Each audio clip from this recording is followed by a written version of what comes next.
Excelente día, contadores. Bienvenidos a este curso presencial.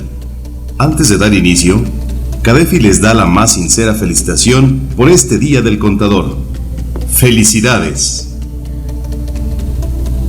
El día de hoy analizaremos el tema Contabilidad Electrónica, el cual será dirigido por el contador público certificado José Antonio González Castro, quien es contador público egresado de la Universidad del Valle de México, especialista en impuestos por la División de Estudios de Posgrado de la UNAM y maestro de Derecho Fiscal por la UVM, contador público certificado por la Federación Nacional de la Asociación Mexicana de Colegios de Contadores Públicos y por el Colegio de Contadores Públicos de México, así como 8 años de expositor para CADEFI, catedrático por oposición de las materias de impuestos en las instalaciones del Instituto Politécnico Nacional de Tepepan, además de ser nombrado uno de los mejores fiscalistas del año 2016 por la revista Defensa Fiscal.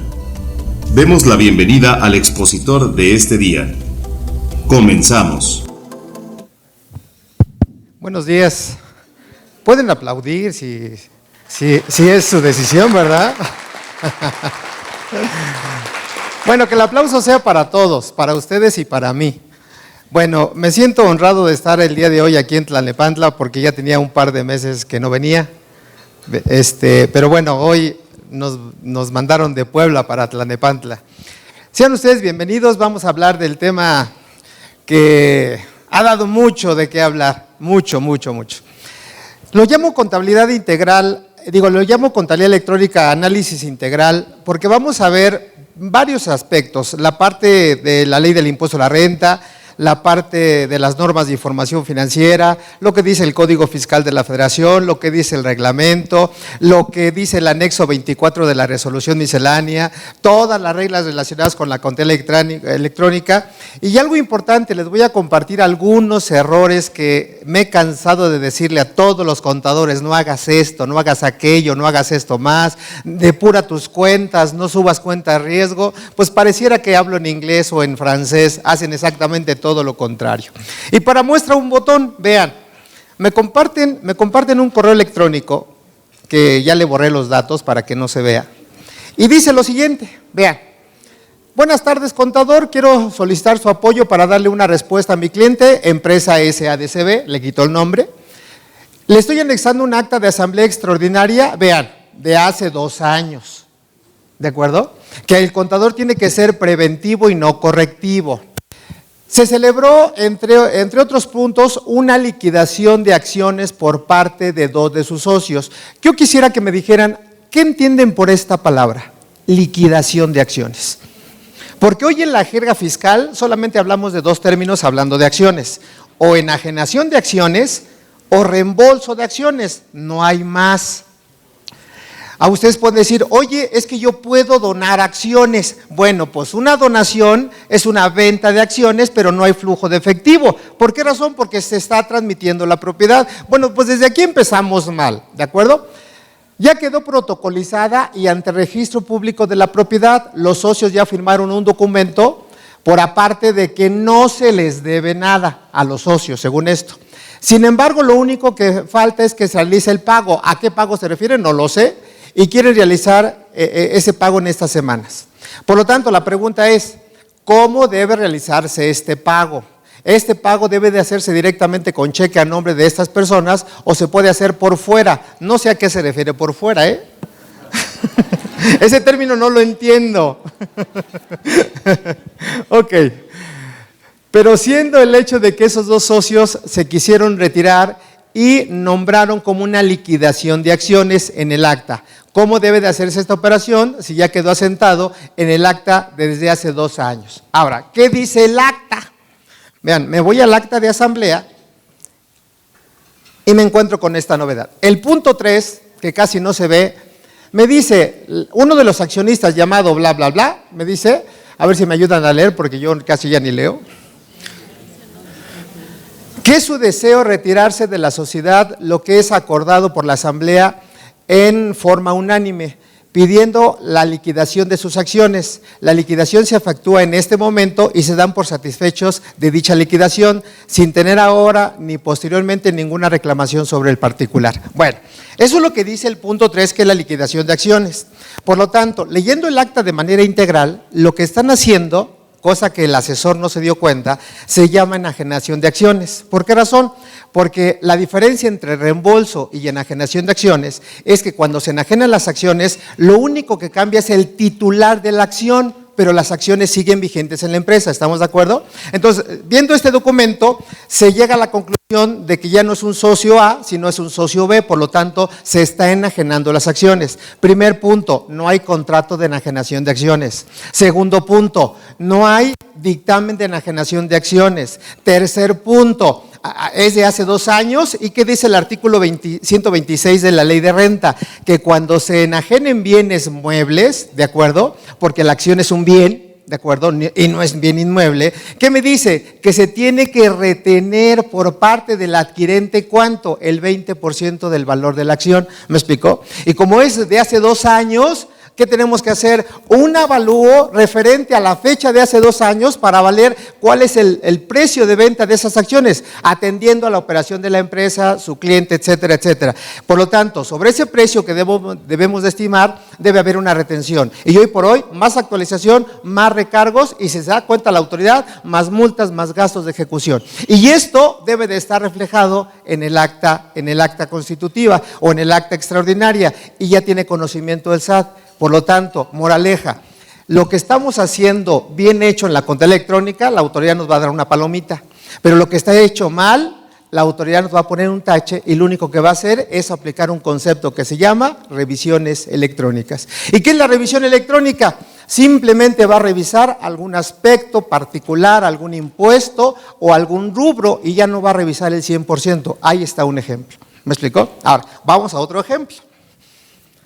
Me mandan una balanza porque estoy asesorando a un par de empresas y en esa balanza, bueno, ahorita comentamos lo del código agrupador, en esa balanza la voy a ir pasando poco a poco y desde luego le quité los nombres y nada más quiero que la vayan analizando, voy a ir bajándola poco a poco y quiero que vayan detectando algunas áreas de riesgo y si se dan cuenta, esa es una balanza de comprobación. ¿A qué fecha?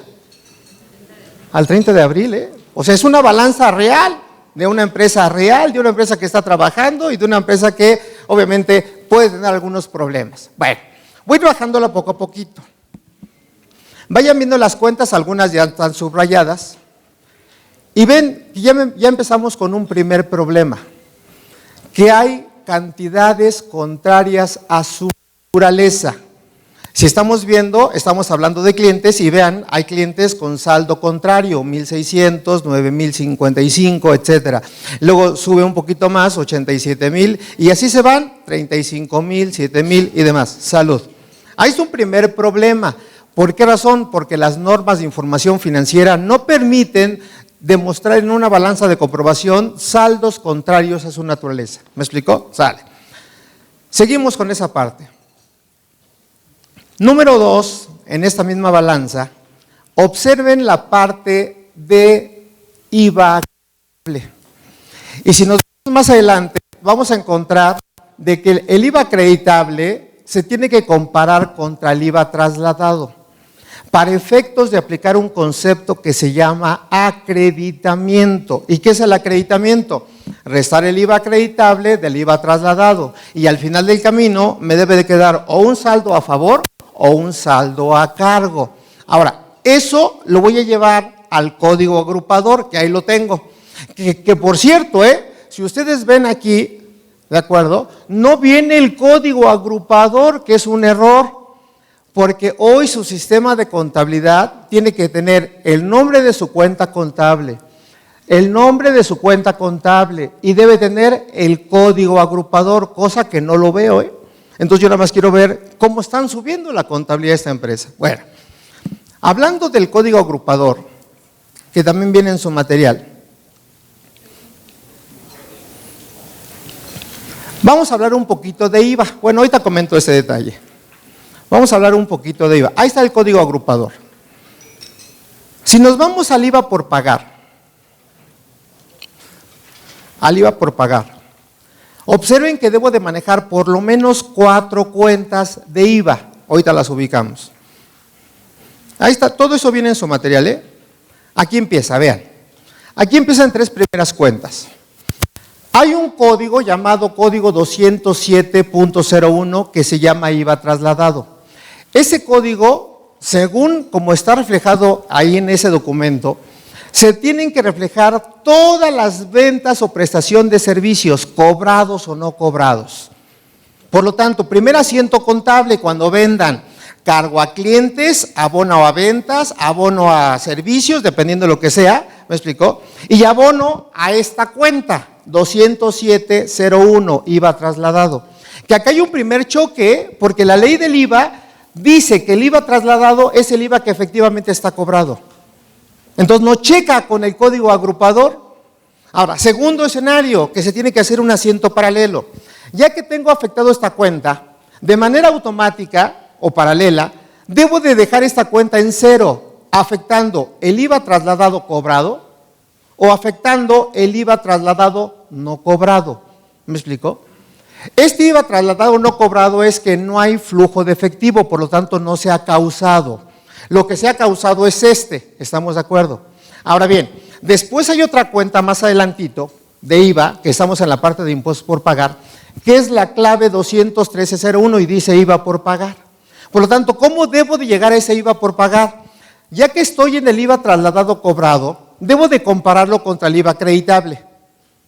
Y si el IVA acreditable es menor al IVA trasladado cobrado, cancelo el IVA acreditable y me queda un saldo en IVA trasladado cobrado. Y ese saldo se cancela y se afecta a esta cuenta, IVA por pagar. Y esa cuenta de IVA por pagar es lo que debe de coincidir con su declaración que van a presentar mes a mes. ¿Me expliqué? Eso es lo que debe de ser. Ahora, regresamos con la balanza. En la balanza de comprobación, ahí está la balanza, ya vieron cuánto tengo en IVA acreditable. Bueno, ahora vamos a ver, me adelanto tantito, cuánto tengo en IVA por pagar. Por aquí viene, vean. IVA por pagar, ¿cuánto tienen? Una cantidad muy parecida. Y si checamos la declaración de esta empresa, sorpresa, no checa. ¿Y por qué no checa? Porque ni cancela el IVA acreditable, ni cancela el IVA por pagar. Entonces, contablemente, ¿cuánto es lo que debe de reflejarse? Pues no lo sé. ¿Qué quiere decir? Que no tiene bien depuradas sus cuentas de IVA. Ahora, a la autoridad no le va a interesar el IVA por acreditar, o no le va a interesar el IVA acreditable. ¿Qué le va a interesar? El IVA por pagar. ¿Me expliqué? Ahora, otro detalle. ¿Me ayudas? Otro detalle. Yo, por ejemplo, lo llamé contabilidad integral porque finalmente tenemos que ver varios escenarios. Bien, me voy a regresar un poquito. Bien, en la parte de lo que es pagos anticipados, que de hecho tiene unas cuentas de saldos a favor, deudores diversos, IVA acreditable y demás. Vean, ahí en el IVA acreditable ya lo platicamos, tiene IVA diferido, deudores diversos, que aquí en deudores diversos la sugerencia es que no venga ninguno de los socios, porque hay un código particular, y si ponen ustedes aquí uno de los socios, ¿qué va a pasar? De que la autoridad lo va a considerar como un dividendo ficto en los términos del artículo 140 de la ley del impuesto sobre la renta. Bueno, me sigo un poquito más adelante. Vean, dice impuestos a favor. En esta empresa, yo presenté unas declaraciones complementarias del año 2014 y 2015. Y de esos 2 años tengo poquito más de 400,000 pesos de saldos a favor. Primer pregunta, no checa con lo que te dice aquí saldos a favor. No checa. Y si ustedes analizan, debiera de haber una cuenta que se debe de llamar pagos anticipados de impuestos sobre la renta, ¿no es cierto? Cuando ustedes mes a mes hacen su pago o su estimación de impuestos sobre la renta, ¿qué asiento contable van a hacer? Cargo a pagos anticipados, cuenta de activo circulante, con abono a impuestos por pagar, subcuenta impuestos sobre la renta. Ahora, ¿a qué quiero ir? De que cuando voy a ver las declaraciones, y aquí viene el formato de su declaración, es esta. Si ustedes más o menos ya identifican el formato, ese es el papel de trabajo que me emite el sistema. Y en este papel de trabajo, vean, los ingresos nominales del periodo anterior, ingresos nominales del periodo actual, total de ingresos nominales por coeficiente, bla, bla, bla. Pero ¿qué me dice? Yo tengo pagos provisionales efectuados con anterioridad, ¿de cuánto? De 19,730. Busquen esos 19,730 en el catálogo de cuentas de mi empresa. La pregunta es, ¿dónde están? No sé si soy claro, ¿me explicó? Ahora, vamos a ver en impuestos por pagar. Vean, en impuestos por pagar, que ya más o menos tuvimos un acercamiento, me emocioné. En impuestos por pagar, vean una serie de detalles que tiene, y en particular esos dos que subrayé. Primer punto, no sé ustedes, pero esta cuenta que se llama subsidio para el empleo, que está en la parte de pasivos, impuestos por pagar, no debe de estar ahí nunca. ¿Por qué razón? Porque cuando yo pago la nómina y pago subsidio para el empleo, debo de cargar a pagos anticipados subcuenta subsidio para el empleo devuelto. Una cuenta de activo circulante, claro. Y es más, si vemos el código agrupador, y perdón por ir jugando, si vemos el código agrupador, vean en la parte de lo que es, aquí está en Word, en la parte del activo, deudores diversos, pagos anticipados. A ver, si me ayudan porque luego ya ni veo. Ahí está. Aquí está, vean. Cuenta 110, subsidio para el empleo. Y de hecho tienen dos. Subsidio para el empleo, ¿de acuerdo? Dice por aplicar, y subsidio para el empleo, ¿de acuerdo? En saldos a favor. Que aquí es un dato curioso, Subsidio para el empleo por aplicar, ¿qué es esta cuenta? Es cuando hacen su asiento de nómina. Cargo al gasto, la nómina, cargo al subsidio para el empleo, esta 110.01, con abono a retención de renta, con abono a retención de seguro social, con abono a bancos. ¿Me expliqué? Y ya que hacen el acreditamiento contra el impuesto sobre la renta propio o contra el impuesto a la renta retenido a terceros, y si el subsidio para el empleo es mayor, sorpresa, ya no debe de quedar acá. Se tiene que reclasificar dejando esta en cero. ¿Y dónde la paso? ¿Me expliqué? Por lo tanto, vuelvo a mi balanza de comprobación. ¿Qué tiene que hacer la parte del subsidio para el empleo? Yo pregunto, en una cuenta que se llama impuestos por pagar. Nada. No tiene que hacer nada. Por eso siempre va a estar así. ¿Me expliqué? Y eso es técnica contable. Porque si yo me doy cuenta de todo esto y el SAT se da cuenta de esto, va a decir el SAT, ese contador no sabe ni cómo se llama. Ahora, en serio, Ahora, otro detalle. Esta parte que se me hace muy interesante, ahora ya ni pinta, ya ni pinta. Ok, acá. Esta parte que se me hace muy interesante, dice ISR por pagar, y vean. ¿Por qué creen que tiene ese saldo contrario a su naturaleza? ¿Por qué creen? Porque hay que tratar de entender qué quiso hacer el contador. Está cancelando la provisión, amigo. Porque cuando tú cancelas la provisión, cargas a impuestos por pagar con abono a bancos. Entonces, ¿qué quiere decir esto? Que nunca provisionaron. Nunca provisionaron, por eso el saldo se voltea. ¿Nos vamos entendiendo? Y eso es técnica contable, jóvenes, no hay más. Ahora, seguimos. Que eso es lo que deben de cuidar para no subir la balanza, porque si no el SAT los va a hacer pedazos. Bueno, yo cuando le dije, te voy a regularizar eso y le cobré una lana, y yo, ¿y por qué cobras tanto? Bueno, sigo. En la parte de inventarios, acá está, vean. ¿Por qué creen que estoy subrayando esta parte que son puros cargos? ¿De acuerdo?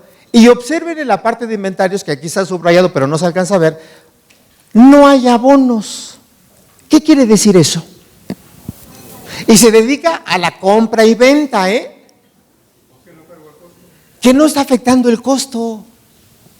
Y eso está mal hecho, porque contablemente siempre que compran, cargan inventarios. Y siempre que venden, sorpresa, abonan inventarios y afectan, ¿qué habéis dicho? ¿A qué cuenta?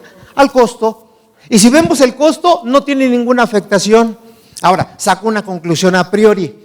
Uno de los requisitos en materia contable dice que para que las deducciones procedan, deben de estar debidamente registradas en contabilidad. El costo no está registrado, sorpresa, el costo no es deducible. No lo digo yo, artículo 27, fracción cuarta de la ley del impuesto sobre la renta, requisitos de las deducciones, debidamente registradas en contabilidad. ¿Me expliqué? Mande. No tiene. Pues claro, porque si no, imagínate, si no hay abono al inventario, ¿cómo vas a afectar el costo? Luca Pacioli dice que a todo cargo corresponde un abono, a toda causa corresponde un efecto. ¿Me expliqué? Ahora, no he terminado, que quede claro, de analizar la balanza. No he terminado. Bueno, pues claro, está mal todo. Bien, otro punto, ¿por qué creen que también estoy subrayando esto? ¿Y cómo se llaman? Depreciación acumulada. Porque la depreciación, por concepto, es la pérdida de valor de los activos, ¿no es cierto? Y cada mes un activo pierde un valor, ¿no es cierto? Por lo tanto, el asiento contable, ¿cuál tiene que ser? Cargo al gasto con abono. ¿Qué quiere decir? Que no están registrando la depreciación. Otro punto en contra. ¿Me expliqué? Y sigo. Y desde luego vean las cantidades que están en rojo, Bien. Y bueno, esto no tiene perdón de Dios, o sea, imagínense, ¿de acuerdo? De verdad que no tiene perdón de Dios. En lugar que yo le deba a esa persona, ella me debe. Pero bueno. Exactamente. Ahora, según mis profesores que ya tienen muchos años, y yo le pregunté a mi papá, que hoy mi papá tiene como 83 años, le digo, oye papá, cuando a ti te pagaban la nómina, ¿qué te retenían? Y me decían, me daban la famosa cédula cuarta, y en la cédula cuarta había el ISPT. Díganme hoy en la ley del impuesto a la renta, ¿dónde viene el ISPT? No viene, ese concepto no existe, es una jalada. De verdad, no existe esa cuenta. Hoy lo que debe de existir se llama retenciones de impuestos sobre la renta por salarios, retenciones de impuestos a la renta por asimilables, retenciones de impuestos a la renta por honorarios, retenciones bla, bla, bla. O sea, no inventen cosas que no son. ¿De acuerdo? Sale. Bien. Seguimos. Vean. Resultados y demás. Y otro detalle. Bien, estos dos datos, vean, díganme si contablemente gastos y productos financieros debo de aplicarlos. Les ayudo para que no se esfuercen. Respuesta no. Respuesta no, porque hoy, de acuerdo a la NIB 3, que se modificó a partir del año 2007, ¿y en qué año estamos? 2016, se instauró un concepto que se llama resultado integral de financiamiento. Y ahí vienen todas las cuentas, por ejemplo, de intereses normales, intereses moratorios, ganancias, pérdidas cambiarias y demás, y afecto el RIP. Estas cuentas no existen. No existen. Vean al código agrupador y el código agrupador les va a dar la razón. Ahora, otro detalle, que por ahí me parece que lo subrayé. Salud. Y díganme. Ok. Bien. Voy a subrayar estos tres conceptos. Ahí está. No me interesa la cantidad, sino simplemente el concepto. Si usted lo ven, dice honorarios a la gente aduanal, gastos aduanales e impuestos y derechos aduanales. Y esto está en la cuenta de gastos. ¿Me explicó? La pregunta es, si yo importo mercancía, ¿qué dice la norma de información financiera C4? Que todos los gastos, impuestos y derechos, excepto el IVA, todo tiene que formar parte ¿de qué? Del costo. Por lo tanto, estas cuentas, ¿dónde deberían de estar? En la cuenta de inventarios. En la cuenta de inventarios, y después, cuando vendo la mercancía, afecto el costo. ¿No es cierto? O sea que, en otras palabras, esta empresa tiene una contabilidad creativa, porque solamente ella se entiende. O sea, moraleja, no hagan esto. Y puedo seguir, puedo seguir. ¿Me expliqué? Puedo seguir. Y me llama la atención porque cuando voy con la empresa les pongo como 50 observaciones y no hagas esto, y no hagas esto, y no hagas esto, y no hagas esto. Pero insisto, o sea, lo hacen por capricho. Entonces, bueno, si es por capricho, pues que llegue el SAT. Y que también por capricho les finque un crédito. Bueno, dicho eso, permítanme dar el inicio a mi plática. Serán bienvenidos todas las preguntas, todos los comentarios. Si bien es cierto, como contador, no me voy a meter a la parte de lo que es la conversión de archivo de Excel, archivo XML, porque va a venir una licenciada que me va a apoyar, que yo debo decirles que eso es lo menos en lo que se tienen que preocupar. ¿Por qué lo menos? Porque cuando ya tienen bien depurado todo esto, el sistema de contabilidad que ustedes estén manejando debe tener una herramienta obligatorio que convierta su balanza de comprobación de Excel a archivo digital.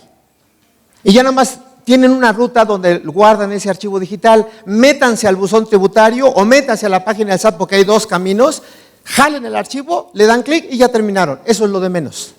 Sin embargo, si hay dudas, va a venir una licenciada y les va a aclarar algunos puntos que creo que es importante. ¿De acuerdo? Bueno, vamos a dar inicio. Empiezo con una reflexión y dice: la base para tener todo en orden, evitar problemas con el SAT o en su caso incurrir en riesgos con las autoridades fiscales es la contabilidad. Y se los acabo de demostrar. Si ustedes tienen la contabilidad perfectamente estructurada, sana, de acuerdo a las DIP, duerman tranquilos, no les va a pasar nada. Bueno, pero si tienen otro problema, pues ahí sí, preocúpense.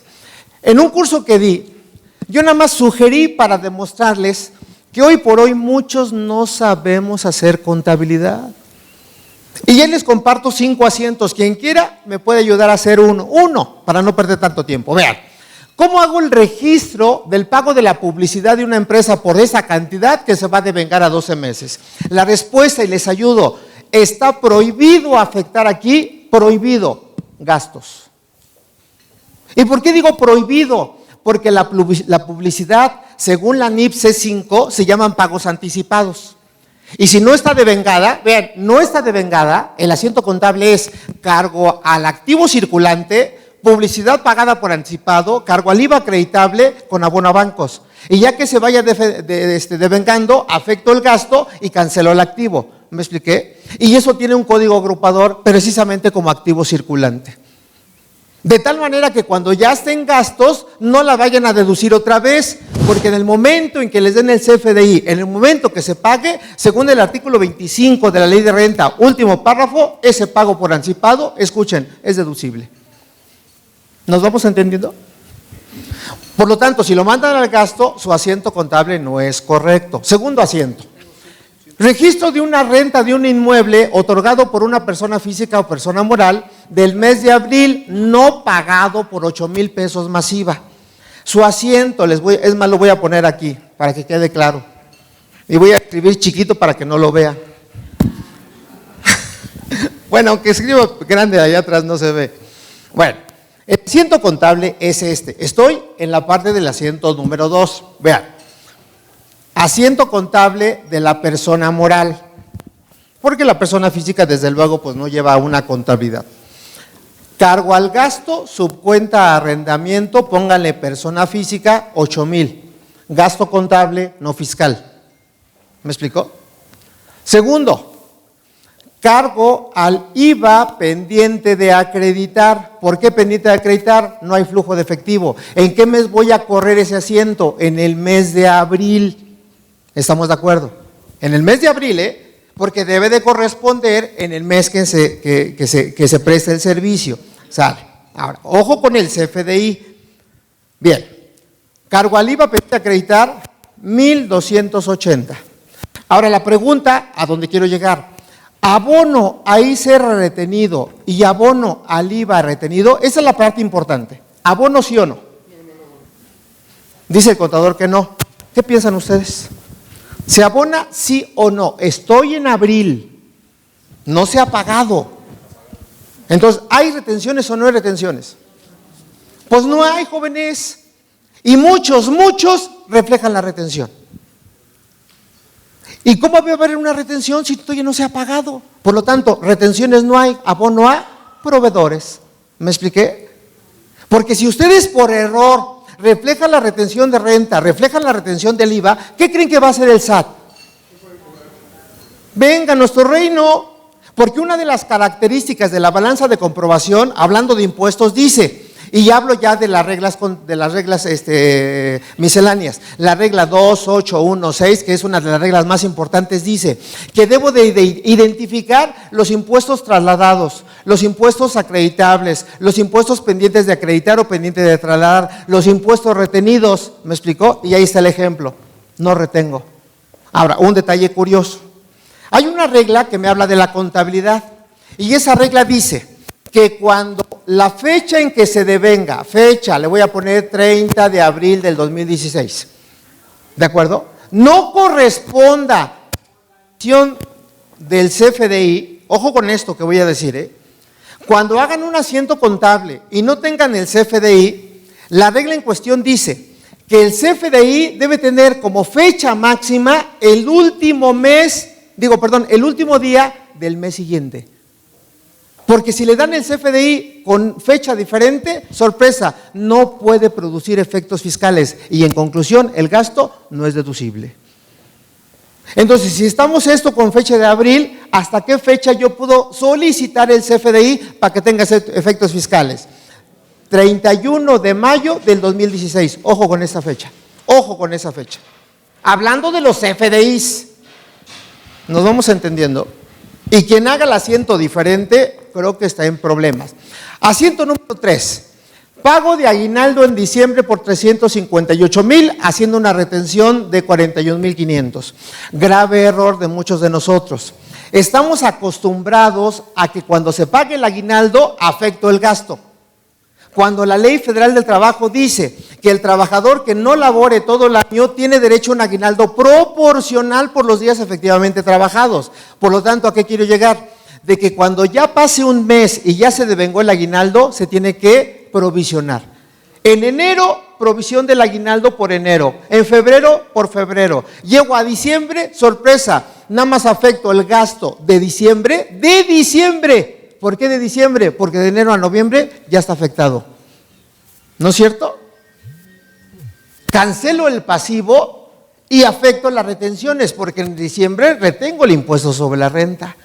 Cuando muchos de los contadores esta cantidad la afectan hasta diciembre el 100%. Grave error. Otro punto. Decreto de dividendos, eso es fabuloso, fabuloso.